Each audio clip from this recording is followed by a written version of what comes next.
ক্ষণম অর্ধাঙ্গ রোগানুমুচ্যেত দদ্রুরোগাচ্চ পার্বতী সত্যং সত্যং জগদ্ধাত্রী মহামায়ে শিবে শিবে।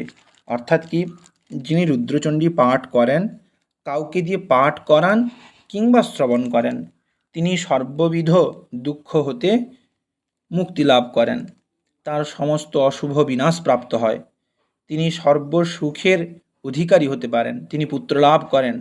যদি কারো জরাব্যাধি, কঠিন জরাব্যাধি হয়ে থাকে, তিনি যদি রুদ্রচণ্ডী পাঠ করান, শ্রবণ করেন কিংবা নিজে করেন, তাহলে আরোগ্য লাভ করতে পারেন। গলিত কুষ্ঠ ইত্যাদি যে মহাব্যাধি, এই মহাব্যাধিকেও ভগবতী বিনাশ করে দেন যিনি রুদ্রচণ্ডীর পাঠ করান কিংবা শ্রবণ করেন। সেই জন্য শিব বলছেন যে হে জগদ্ধাত্রী, হে মহামায়ে, হে শিবানী, আমি সত্যি করে বলছি, রুদ্রচণ্ডী শ্রবণকারী মানব অর্ধাঙ্গ রোগ এবং দদ্রোগ হতে